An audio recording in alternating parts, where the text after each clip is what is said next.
Harka fuunee akkam jirtu daawwattoota keenya. Nagaan keenya kabajaa bakka jirtan maratti isin qaqqabu jecha. Hayyiin daawwattoota keenya akkuma baratame qophiiwwan nama bashannansiisoo, nama barsiisoo har'a qabannee isinii dhiyaannee jirra. Hamma xumura qophii keenyaatti nu waliin turaan afeerraa keenya.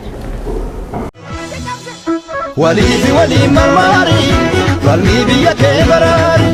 Waliifi waliin. Isheen egaa Asteer akkuma mala keenya uffata aadaa uffannee jirra. Mee uffanni aadaa uffattee jirtu kan godina eessa? Egaa akkuma beekamu uffannaan aadaa har'a uffadhee dhiyaadhe kan godina Baaleeti. Hayyee Baaleen biyya garbuudhaa, biyya qamadiidhaa. Mee nyaata aadaallee irraa hojjetamu natti fakkaata. Mee maal fa'aatu irraa hojjetamuu danda'a? Fakkeenyaaf garbuurraatii marqaan hojjetamuu ni danda'ama. Dabala kan biraa immoo biiraa fa'aa, farsoon fa'aa irraa hojjetama. Guddina biyya kanaa keessatti illee qooda guddaa fudhatu jechuudha. Kan biraa fudhannee yoo ilaalle Baaleen biyya goototaati. Biyya eenyu?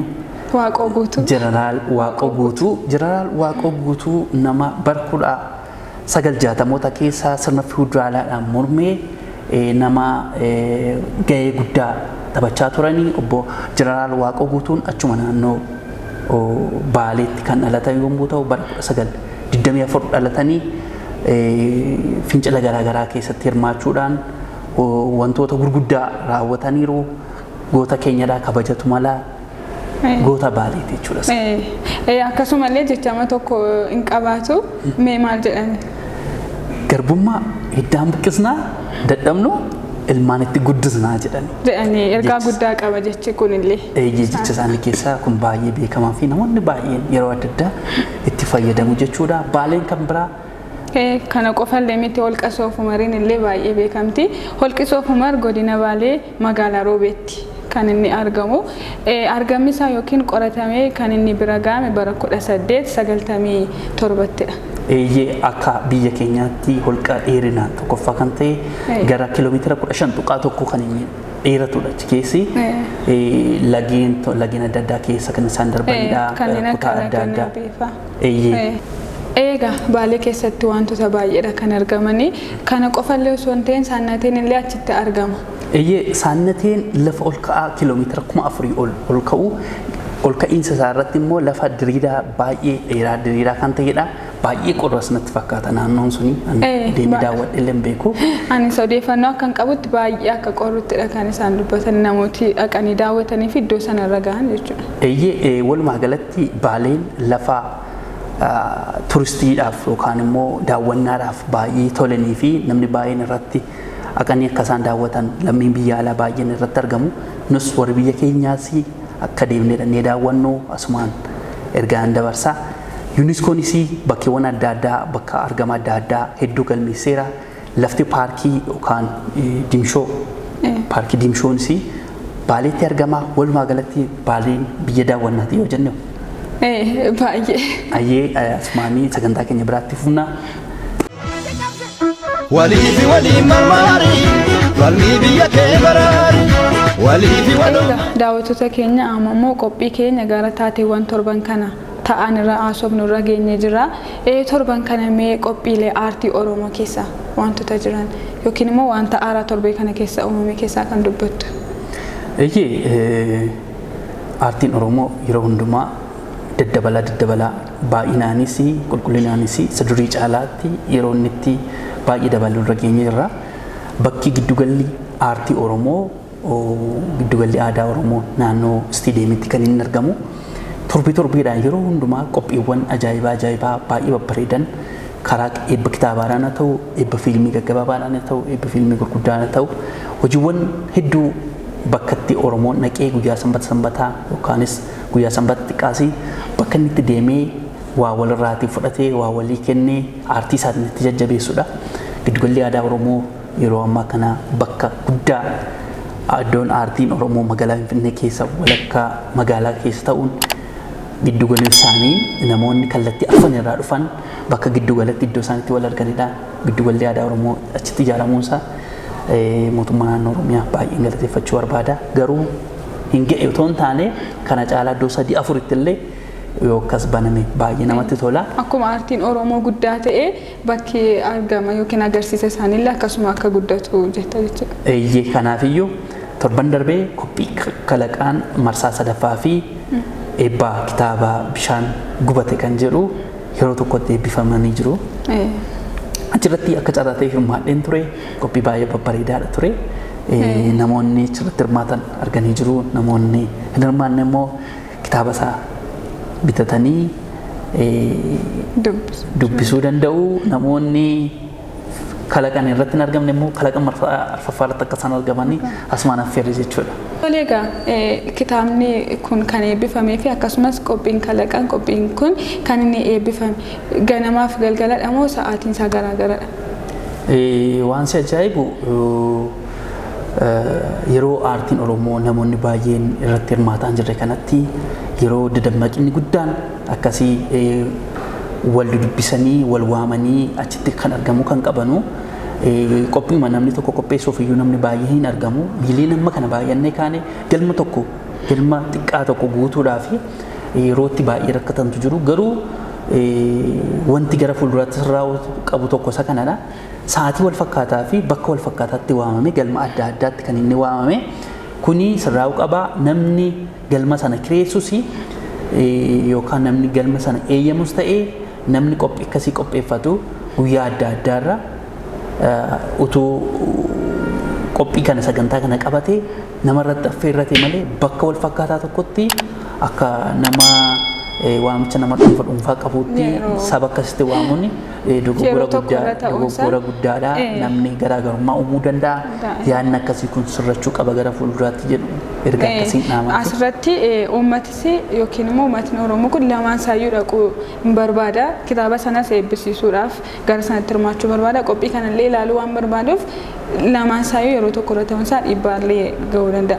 Sanarratti immoo lamaan isaaniiyyuu dadhabbii guddaadhaan qophiin tokko kan qophaa'u. Kitaabni tokkollee kan barreeffamu dadhabbii guddaan itti ba'eeti. Dadhabbii isaanii kanaaf immoo namni dhaqee utuu ilaalee fituu daawwatee fi isaaniifis jajjabina akka ta'uuf illee yeroo garaagaraadhaatu ta'eeti baay'ee gaariidhaan jira. Dhugaadhumaan amma bakka sanatti argamee argeeranii namni akka nama gabaa keessaa wal jala daddarbaa ture bakka tokko tureetu bakka sanaati utuun xumurii bakka iddoo biraa galmichi wal biradha waan ta'eef wal jala daddarbaa ture.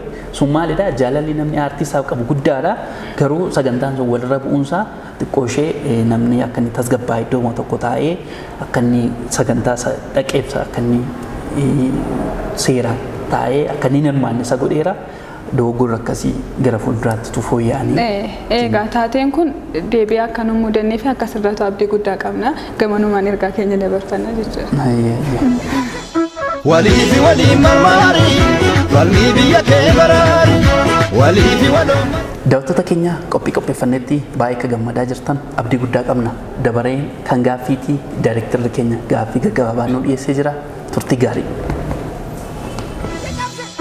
Waliifi waliin marmaari falmii biyya kee baraari waliifi Tolee gaaffii lakkoofsa tokkorraatiin jalqabaa akkas jedha. Halluu cuquliisaa fi keelloo walitti daballee halluu kam arganna? Cuquliisaa fi keelloo. Keelloo. Waa'ee halluu kanallee baay'ee hin beeku. Halluun cuquliisaa fi keelloo yeroo walitti dabalamu halluu magariisa ta'a. Argadhe moo dhabere? Hin arganne. Yaalta? Magariisa ammasitti dabalu? Tolee daawwattoota keenya argatee jira. Halluu cuquliisaa fi keelloo gaafa walitti daballu halluu magariisadha kan argannu jechuudha.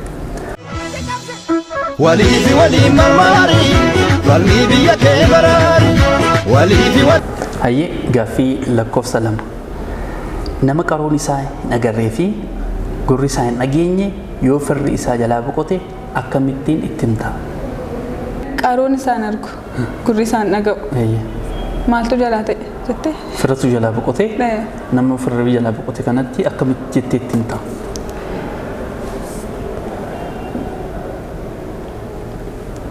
Dhalootuma isaatii kaasee yoo qaroon isaan argu ta'e yookaan immoo gurri isaan dhaga'u yoo ta'e silma fira sana akka qabu akkamitti beekuu danda'a?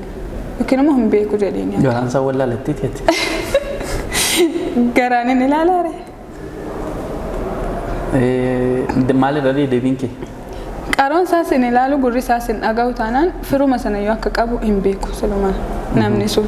Yoo erga guddate erga fira qabaachuusaa erga beekee yoo balaan sababa balaa adda addaati yoo akkas ta'e mee akkamitti itti himta? Gaafuma balaan sun qaqqabee firoota isaa raafate. Walii fi walii marmaari falmii biyya kee baraari walii fi walii. Solee gaaffii nama naannoo qaqqabee jiru immoo gaaffii dhaggeeffatanii deebisanidha jechuudha. Qophoofteetta miti? Tole amma siif banama jechuudha sagalee dhaggeeffachuu kan deebistu. Tole.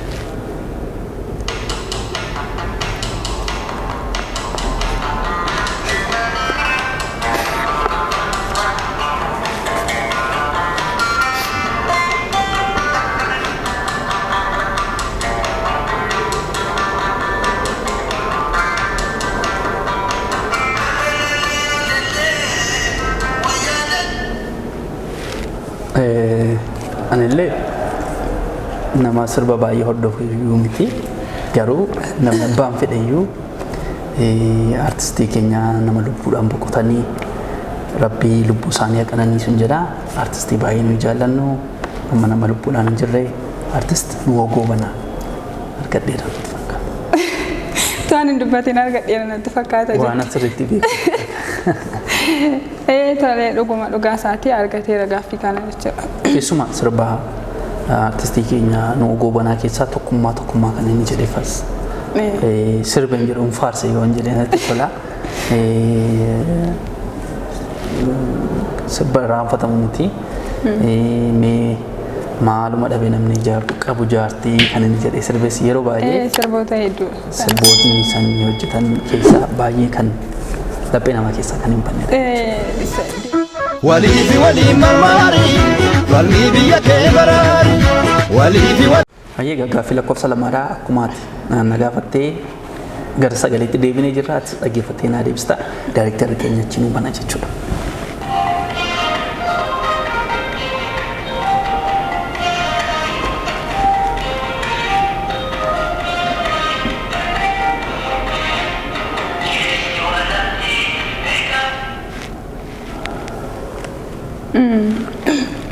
Maqaa isaa amma dagadheen jira. Sirba kana garuu beeka. Maqaa isaa garuu dagadheen jira. Maqaa dhiigattee sirba beekta. Yaaltamoo deebisaan lakki yaalii dogoggorurra akkuma dagadhee. Beekuchuu wayya. Hin beekutu hin ta'in dagadheera jechuu gara sanatti na wayyee. Tole sirbi kun sirba artistii jaallatamaa Usmaayyoo Musaa nama naannoo Hararitti dhalatanidha. Isaan nama lubbuudhaan hin jiranii. Mucaan isaanii Saartuu Usmaayyoo Musaa kan jedhamtu sirba isaanii kan illee haarsitee dhiyoo kana ji'a 4 dura sirba nu yaamti kan jedhu sirba haaraa gadhiistee jirti. Usmaayyoon rabbii lubbusaa jannataa haa qananiisu jenna. Sirbi isaanii sirba eenyummaa isaanii qabsoo irratti sirba adda addaa sirba baay'ee qabu. Namni baay'ee isaan jaallataa baay'ee isaan leellisa jechuudha. Walii fi walii marmaari falmii biyya kee baraari walii fi walii. Egaa daawwattoota keenya qophii keenya guyyaadhaaf qopheessine isiniif dhiyaan asuma irratti xumurree jirra. Qophii kana fakkaatu kan qopheesse Anaanduu Geetaachoo. Ana Asteer Kennesaa. Ogeessi kaameeraa keenyas Amaanuel Waqturaa ture. Haala kanaan immoo kan nu bareechite immoo Lalii Diizaayin. Ani Lalisee Mulgeetaa yookaan Lalii Diizaayinidha. Bakki argama koo Burraayyuu bulchiinsa magaalaa fuulduraa kaartoon harka mirgaattiin argama. Uffata aadaallee yoo barbaadan cidhaaf, eebbaaf, biraayidaalii yookaan immoo beebii shaaworii waan adda addaatiif yoo barbaadan Lalii Diizaayiniin illee isiniif jirra. Walii fi walii marmaari falmii biyya kee baraari walii fi waloo marmaari falmii saba kee baraari.